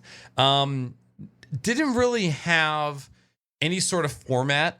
Playing a shit ton of Rocket League. Like, I'm looking at all of my clips from 2017. A lot of Rocket League. The podcast started in 2017. I think maybe even late 2016. So a lot of podcast clips. I was just kind of doing whatever. I was streaming a lot. 2017 and 2018 were the years that I did March Madness, where I streamed every single day in March. Like, every single day. Worst decision ever. Just what a dumb idea. It's crazy to think. I was actually just thinking about this today. Fortnite is probably done, like half done. I would say that Fortnite is becoming irrelevant. It is sort of kind of getting its way out, at least out of the Twitch world. Other games have started to take place. The hype of the game has started to die down. And when I think about what my brain was like in late 2018 of when Fortnite was starting to take over, and I thought to myself, oh my God, all of these people that are getting large playing Fortnite, they are the new Twitch gods. They are going to be around forever. They are going to be on top. This game is going to be here forever. Battle Royales are going to be our new norm. And then here we are in 2020. And I was actually one of the few people that joined up with some friends and watched the Fortnite concert that was on Friday. I looked at my following list. One person was streaming the Fortnite concert event. And I'm like, what the fuck is going on? And then, of course, because I watched Fortnite content on YouTube, my YouTube recommended is, why did Nick Merckx quit Fortnite? Why are Tim the Tatman and Courage JD no longer playing Fortnite? And yeah, all the big streamers, they have jumped ship to other games. And you think about how long NFL has been around. And then you think about how long games actually last on Twitch. In retrospect, Fortnite lasting 2 years, I think that's a long ass time. Oh, that insane. A game Absolutely crazy. But in whole terms, that's a super short amount of time. Like 2 years is fucking nothing. What is happening? So that's kind of my amalgamation of a bunch of random thoughts to your question. So I apologize, but that's just kind of where my brain went. Beautiful.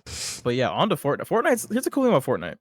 Fortnite did something that a lot of people who don't have years of experience on Twitch got to see, and that was seeing a game's life cycle as a top dog and then falling. Because League of Legends kind of hit that. It hasn't fallen at all per se, but it's definitely not the top dog of Twitch. Right. But the top dog of Twitch is just chatting. And as much as I hate saying it, this is the only directory that will be top dog forever, because, well, let's be honest, a lot of people have come to Twitch now who not only are not endemic gamers, there are also people who are growing up, maturing, probably growing out of games.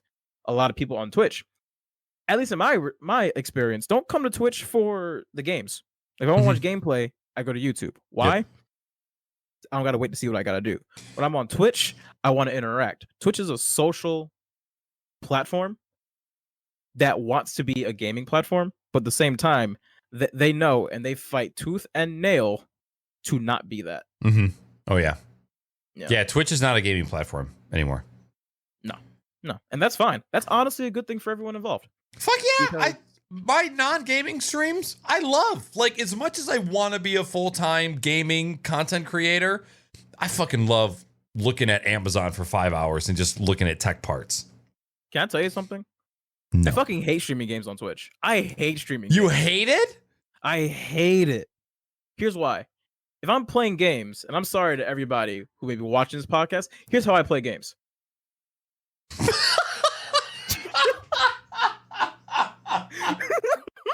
I did not expect that at all. When I'm playing games, I have a drink in my hand. I pause the game every 3 minutes to look at my phone. I don't want to have some annoying ass like 10-year-old call me the N-word 4 times. Like that's literally how I game. So when I'm streaming, I'm not playing a game. I'm entertaining. Mhm. And the problem is I'm so proud of how I want to stream that if I can't entertain people, I don't feel comfortable. I get horrible anxiety for it. So a good example, I got rated by one of my friends, who's also in the stream coach program. When dude rated me 22-person raid, it was beautiful. I'm playing Valorant in a comp match because my friends convinced me to do comp, and I'm sitting there like, I don't want to ignore them. Fire them. I don't want to like get clapped here because I got pride. Yep. And also I'm trying to game, and someone's like, you want a game, and it's like, ugh. And so I hate doing that. I like having my my undivided ADD goldfish attention ass on just one thing. Yep. So when I'm like I said, when I'm streaming games, I can't do that. I have too much going on. When I'm just streaming like a talk show or a podcast, or just even me just sitting there, even my Pomodoro streams, those are different because the whole point of those is to have a community of people who are working together. So yeah, sure. No shit, I'm not going to respond to you, bitch. I'm busy. So hit me up in 13 minutes. Exactly. That's why I don't like gaming.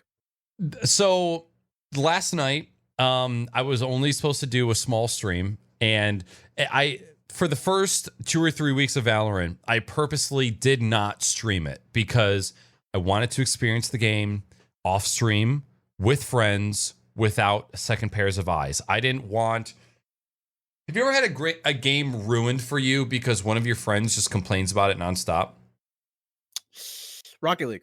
All right, there you go. I've had that happen multiple times, and there's nothing worse than trying to experience a new game and chat not necessarily trying to destroy your experience, but them sharing their opinions. And if you're in a chat that has 20 people watching and 5 of those people are all sharing their opposing opinions, it kind of wears on you a little bit. And I can only imagine what it's like when you have hundreds and thousands of people in your chat as well. So that can be exhausting. And so we played Valorant off stream for like 3 weeks, and it was fucking fantastic. And then last week I thought, all right, you know what? I want to stream. I want to play Valorant. We're just gonna do a stream of playing together. And we did it. It was awesome. And last night I did a late night stream where I started around 7 or 8 o'clock, and I streamed all the way until 1 o'clock in the morning, which for my early waking ass is way too fucking late. Like anything past 10:30 is too late for me nowadays. And I was playing with friends, and of course, Valorant matches last 45 minutes. The rounds are back to back to back. I was drinking. I was staying up later than I should have been, so I was tired. And by the end of the stream, I was a complete unentertaining mute mess. And I looked at my VOD a little bit of what I looked like at the end of the stream. I'm like, holy shit. I will be surprised if you even had one person in chat that was watching you at the end of the night. I was just so focused, and I was hanging out with my friends. And after the fact, I'm like, I kind of regret streaming that late and playing that game because it probably wasn't entertaining. But again, with judging yourself, I had to say, like, dude, you've been streaming for like a month plus, and this is the first time that you've had like a bad stream. Shut the fuck up. Enjoy it for what it was. You had a late night with your homies playing a game you wanted to play. Just move on with your life. It's not a big deal. But I had to like go through that in my brain. I had to do the thing, and then I had to feel bad about the thing, and then I had to reanalyze it and then try to not feel bad about the thing, and now I'm here, and you know, it's in the past. And I want to stream Valorant again, but at the same time, I want to be careful because I don't want that to be the forefront of my stream. Exactly. Now, piggybacking off of that point, as you know, I do my Pomodoro streams. I've had this really hard internal dilemma if I want to be a traditional Twitch streamer that does the Pomodoros or just be the productivity guy. Now, mind you, I can be both, but that's not going to give me my goals. Right. So, and my goal is Twitch streaming. I want to be able to work in the content creation space as someone behind the scenes. Doing what exactly? I have a wide set of skills that I can utilize however I want to utilize. So hit me up if you have any questions, if you want a business content. So doing all of that, I have to realize, what do I want to make my personal stream? Because that is really hard to find for me. I know for a fact I never want to be a full-time streamer because that sounds like death. Yeah. Oh yeah. That sounds like death. Yep. Imagine anyone who has a normal job right now and or normal like 9 to 5 or whatever it was before the whole lockdown shit. Imagine if you went to work and you were not guaranteed to make a day's pay. Right. As only people who know that exact feeling are strippers and servers. And even then, you still got a good chance of making something. Yeah, but Twitch, shit. All you gotta do is get banned for accidentally showing a nipple, and it's over. Yeah, especially if you don't monetize outside of Twitch.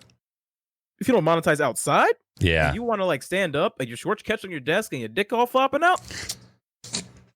Listen, very few other jobs will you lose thousands of dollars if you accidentally flop your dick out. Yep, dicks be flopping. It's some embarrassment, but like, you know, or teacher. Dear God, don't be a teacher. I can't recommend that for anybody, even though we need them. I mean, we need them nonstop, but just don't do it. It's not good look. The problem with teachers is that teachers want to teach, and governments want to test and data mine our students. Yep. Oh yeah, they want to know exactly what they're doing at what level, but then they forget that kids are kids and their brains are extremely different than a computer, and they just need time to actually be kids.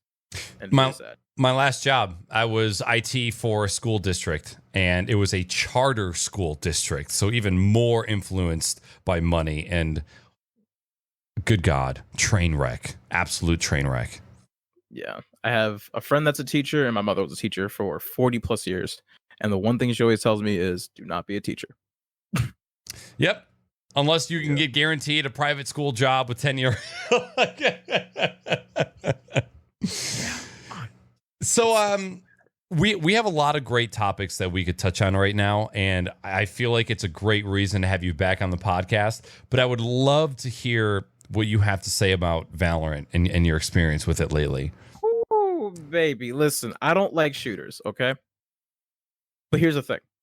I like games where I have a learning curve and I can learn, and completely skill-based.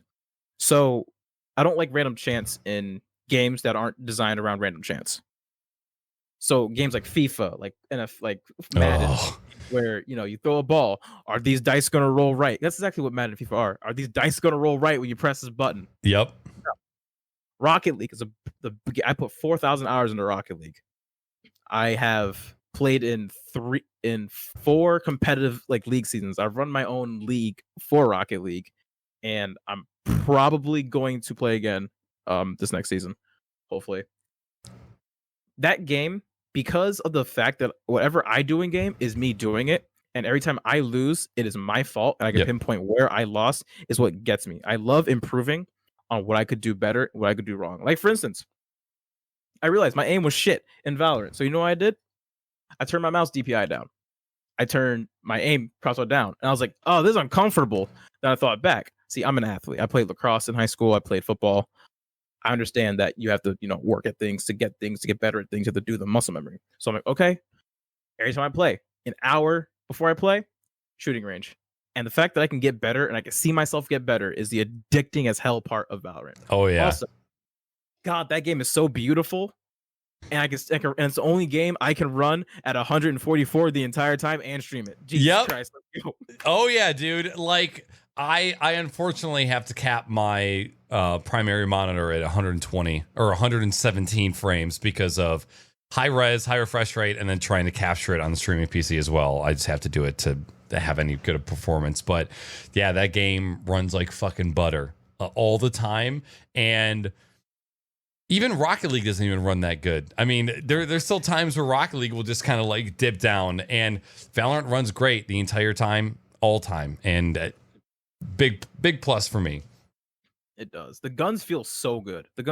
Now, mind you, like I said, I don't play shooters, so I don't have much frame of reference. Right. But I love the strategy aspect of CS:GO and Rainbow Six. But the problem with those games is they feel so punishing. Very. So you just jump in. Like if you want to play CS:GO right now, you've never played before, you're not going to have a good time. No.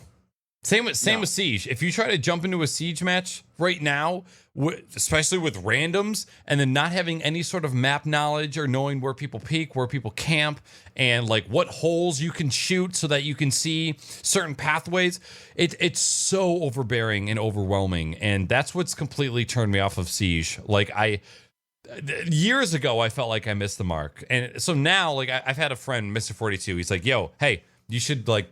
We've been playing Siege lately. It's been fun. And then I think about what I would have to learn just to have fun to play in Siege. Whereas when I was playing Valorant for the first time, I'm like, I can kind of just get by with my moderate shooting skills. Like being a moderate keyboard mouse player, I can sort of kind of hold my own. I can get 20, 25, 28 kills at a match. Counter-Strike? Siege, I'm a fucking potato. It doesn't matter. Not potato aim, but I'm literally a potato in a corner that just comes through and gets fucked. Like I have no chance. For real. And also the other really cool part, the UI for Valorant is very good. Very good. Yep. It explains buying really simply. Here's how much money you have. Here's money you'll have for next round. Okay, this gun costs Guardian 27,000 credits. Okay, now I'll have 31 for next turn. And that's so deep because if you're a beginner player, you don't give a fuck. Like, oh, cool, I have money next round. But if you're an advanced player, like, okay, shit, I can't buy next round, so I better either survive or or get a judge and just sit in a corner and pick a gun up. Or if you're me, you fucking full buy round 3, get popped because you peeked the wrong place, buy a ghost next round, and just play poverty ball. I got C. Don't worry about me, fam. I got C long. Let's do it. Yeah, I have never been somebody who I've enjoyed CSGO. I have never been obsessed with it. I've never loved it. I've always just sort of kind of enjoyed it. And it's always been like a good game to play for community nights. Mm-hmm. For whatever reason, I started playing Valorant, and it was just a hook in me. I immediately wanted to get better. Even after these 3 weeks, I've only played one hero so far. I've just stuck to him because I wanted to get good at him. And I just kind of whoever the fucking Hanzo dude is. Yeah, Sova. That's Sova. So okay, I almost wanted to say Nova, but yeah, just playing him nonstop. And I don't know, like I enjoy it. I love being able to play with friends, and something about it just spoke to me. And I don't want to go pro. I don't want to join a team, but it's just a really fun game that I've been enjoying lately. And I'm trying to just keep everybody else's negative opinions about the game out of my head, because I just want to enjoy this thing while it's here, because it could be 6 months from now and the game could be fucking dead and nobody's playing it. I'm just going to enjoy it for what it is. Damn, the way you say that, actually, that's one thing I hate about gaming nowadays. Mm-hmm. You have to enjoy games when they come out. You can't really enjoy games like. So my favorite game that I've played was Laser League. I'm not sure if you've heard of that game. I have it. Yep. Okay, so I'm not going to shit on the devs here because that's not really their place. I'm not sure what decisions were made design-wise for it, so I'm not going to go into it. But essentially, decisions were made to where the game wouldn't have a lifespan outside of people queuing up into like random queues. And essentially, I knew that was the lifespan of the game. And I'm really sad because the game you can only play with either AIs locally or people online in a random queue. There's no matchmaking. So, and that was one of my best streaming experiences. That was the first time I streamed. That was a good point in my life too. Like me and my girlfriend were on great terms. I was okay with streaming at the time. I woke up at 6 a.m., played until about 9 p.m., went to sleep, woke back up again early ass, crack ass morning, played some more, got top of the leaderboards, made some cool friends, played an EU versus NA show match because we were the top rated players at the time. Holy shit. It was fun. And it was dope. It was a really cool experience. And I wanted to experience that again in that game. But the problem is the game's dead. And the only way I could like really get people to play is if I get like a very small niche group of people to play it. And then you get to that point where I haven't played a month, so I don't know the maps. I don't know new mechanics, and essentially bringing new people in, you'd have to either get them the exact same game and start again, and hopefully you queue into a same match together. Mm-hmm. And that game, I'm never going to play that game ever again, probably. And so I have a fuck ton of physical GameCube games right here, and the best part is I can play NFL Street right now if I wanted to and get similar experiences. Not the same memory, but the similar experiences. Right. But the fact that I can't play Laser League and it's 2020 and get a same experience is why I do not like every single game being so focused on multiplayer and just being just money grabs there, man. Damn, NFL Street was a good game. Holy shit. Dude, I really loved NBA Street as well. That was actually a staple in my young gaming youth. There's two games recently that come to mind that I really enjoyed playing and are now unplayable because there is no community. Splitgate, I really, really liked, and Day of Infamy, which is like an old, like a World War II shooter. Kind of like, I think it's most like Insurgency, where it's pretty hardcore, very minimal UI, the TTK very low, or very high, excuse me, very high TTK. And you just go and try and play those games, and you can't unless you go and rent your own server and then get a community event together to play. And even then, it's like, okay, I could do that once a month. Cool. What the fuck? Like, I want to play this often. And that's... When does video games turn to board games? Good point, man. Board game, man. Yeah, it's like, oh, I can only ever play this when other people are involved. I actually can't stand board games or card games. Really? Yeah, I have no interest whatsoever in playing board games or card games. I don't care if it's fucking like Boulder Dash or poker or Go Fish or Monopoly. I don't like it. Like, I like getting together with people.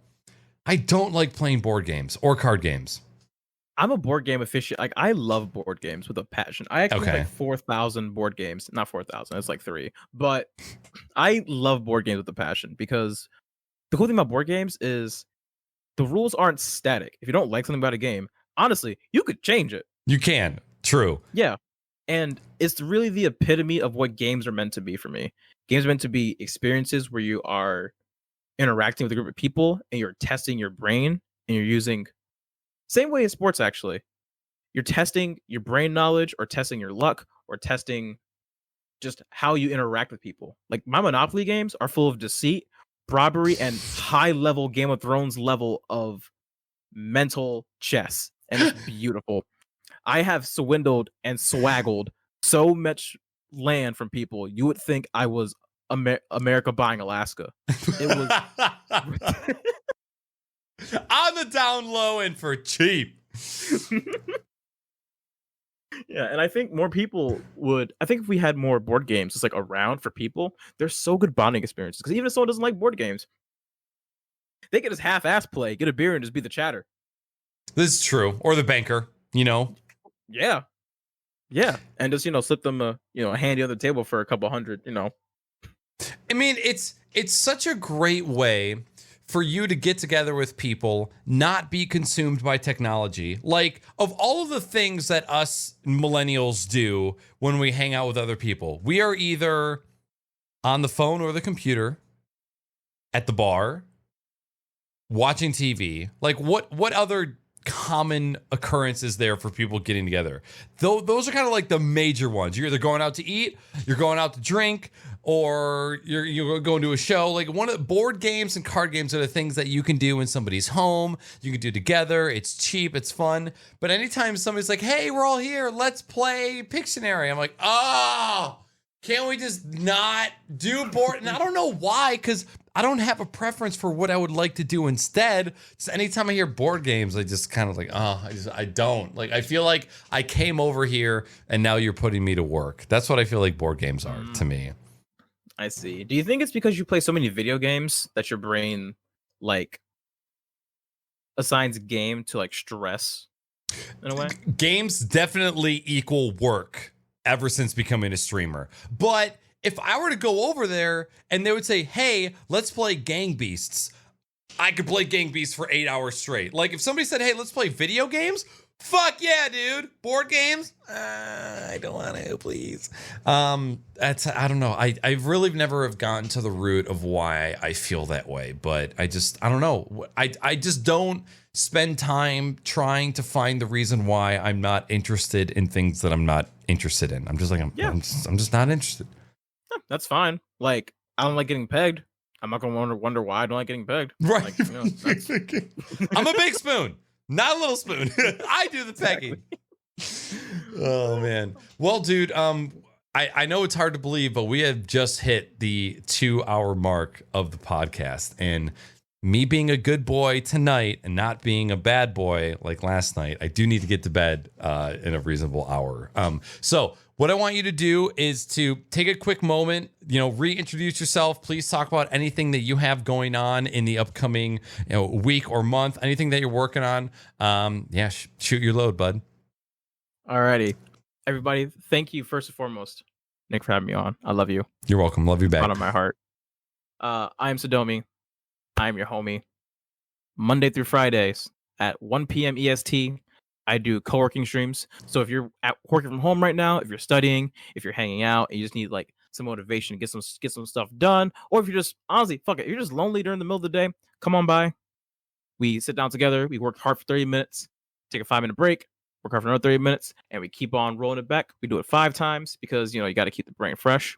You check me out at twitch.tv/Sadomi. If you're a streamer, we have a podcast called the Stream Key Podcast on the True Gaming channel, which I will hope is linked somewhere wherever these will be. Thank you. Got you. I got you. Boom. It's in chat. Yeah. We are live every Monday from 11 a.m. until 1 p.m. and we answer your streaming questions. We have a nice wide panel. We have me, the guy who's about the backstage and the marketing. We have people who are like the nice people streaming. We talk about the, actually being the person on camera. So if you need help with any of that, let us know. I'm very proud of that show. We have over 140 something episodes. I hope to see you there. Awesome, dude. It was a great fucking time having you on. I really appreciate you accepting the invite and coming on the show. Dude, invite me literally anytime. I love talking, especially to you. Cool. Like at one time at TwitchCon. Do you remember? No. That's okay. I don't blame you because we passed each other at TwitchCon, and I was like, Naaackers, you're like, yeah, well, what's up? And we like kept going because I didn't know you that well yet, and I'd watched I think like twice at that time. So okay, so that was 2017 TwitchCon, yeah, not the most. So okay. No, I was thinking about the last one. I'm like, wait a minute, when did we see each other? No, I missed TwitchCon. I wanted to go so bad. Oh no. Well, there's not going to be a TwitchCon this year, so next year is definitely going to be a way to go. Con season. I'm saving up. Let's go. Con. Don't even care. Everybody in chat and everybody listening in the future, thank you so very much for checking out this episode of the Crocs Hot Pockets podcast. I will be back next Sunday for episode 120 with Middle Age Stream and Bishop GP. And then in 2 weeks, the first ever Crocs and Hot Pockets roulette will be airing on this channel. What does that mean? Not gonna fucking tell you, but keep an eye out on Twitter and Instagram and all the social medias as I'll be announcing that soon. Thank you everybody so much for being here. Sadomi, thank you for joining me, and everybody have a great night. Good night, y'all. Later. Thank you very much for checking out this episode of the Crocs and Hot Pockets podcast. If you would like to catch the show live, it airs on Twitch on my channel at twitch.tv/Naaackers at 9 p.m. every single Sunday. If you would like to check out the most recent episode of the podcast, you can probably click this little box here. And if you feel like checking out some of our highlights, you can maybe click this little box down here. And maybe I'll even put a little thing for you to click right here.